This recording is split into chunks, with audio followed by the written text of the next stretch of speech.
गुरु ब्रह्मा गुरु विष्णु गुरुरेव महेश्वर श्री गुरु परम ब्रह्म तस्मै श्री गुरुदेवाय नमः। गौरवे गौरचंद्राय राधिकाय तदलय कृष्णाय कृष्ण भक्ताय तद्भक्ताय नमो नमो।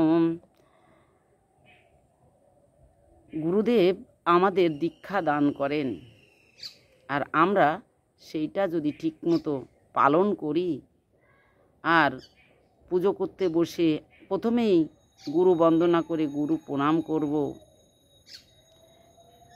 তারপর বৈষ্ণব বন্দনা করব, ষড়গোসাইকে ডাকব, বিন্দাজির বন্দনা করব, তারপর পঞ্চতত্ত্বের বন্দনা করব, তারপরে রাধাকৃষ্ণর চরণে আশ্রয় নেব, রাধাকৃষ্ণকে ডাকব। এভাবে আপনারা পুজো করুন। আমরা যদি হুট করে রাধাকৃষ্ণের চরণে যাই তাতে কৃষ্ণ খুশি হন না। আর কৃষ্ণর সামনে যদি রাধা রাধা বলা হয়, রাধা রাধে বলাতে কৃষ্ণ ভীষণ খুশি হন। রাধারানীকে পেলে কৃষ্ণকে পাওয়া যায়। রাধে জয় শ্রী রাধে, জয় শ্রী রাধে, জয় শ্রী রাধে, রাধে রাধে রাধে রাধে, জয় শ্রী রাধে, জয় জয় শ্রী রাধে, জয় শ্রী রাধে, জয় জয় শ্রী রাধে।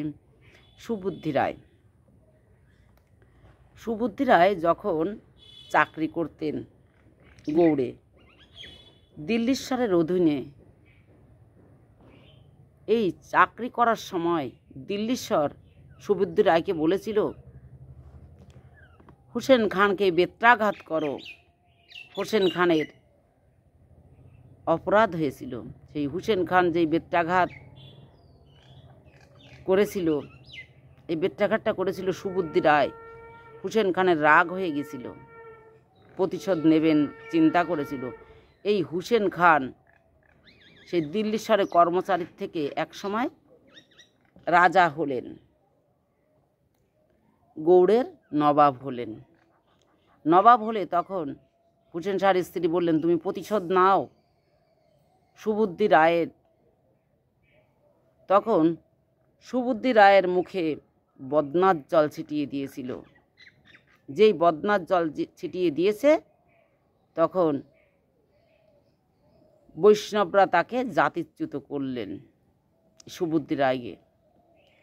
সুবুদ্ধি রায় ব্রাহ্মণদের কাছ থেকে বললেন, তোমরা আমাকে কিছু উপদেশ দাও। তখন তিনি চাকরিটা ছেড়ে দিলেন। ছেড়ে দিয়ে উনি পরামর্শ চাইলেন, বারাণসী গেলেন। বারাণসী যেই ব্রাহ্মণদের কাছ থেকে বলেছেন, ব্রাহ্মণরা বলল, তপ্ত ঘি খেয়ে তুমি আত্মহত্যা করো। তখন নিমাই পণ্ডিত গেছিলেন বারাণসীতে। চিন্তা করলেন, তাহলে আমি নিমাই পণ্ডিতের কাছে যাব, সেই গৌরাঙ্গ মহাপ্রভুর কাছে। গৌরাঙ্গ মহাপ্রভুকে যে খুলে বললেন, গৌরাঙ্গ মহাপ্রভু বললেন, আত্মহত্যা করা যাবে না, তপ্ত ঘি খাওয়ার দরকার নাই, তোমার সংস্কার আমি করতে বলছি, তুমি আমার কথা শোনো, এভাবেই তুমি সংস্কার হও। যাও বৃন্দাবন, বৃন্দাবন যাও, নিরন্তর করো নাম সংকীর্তন, সবসময় নাম করো, হরে কৃষ্ণ কৃষ্ণ কৃষ্ণ হরে হরে, হরে রাম রাম রাম হরে হরে। এক নামা ভাসে তোমার পাপ, এক নামে তোমার পাপ যাবে আর দোষও কাটবে। আর নাম লইলে কৃষ্ণ চরণ পাইবে, মহাপাতকের হয় এই প্রায়শ্চিত্ত। নাম করলে পাতকের প্রায়শ্চিত্ত হয়। সুবুদ্ধি রায় তখন আর আত্মহত্যা করলেন না, এই ভগবানের নাম করলেন, তা থেকেই তার প্রায়শ্চিত্ত হলো।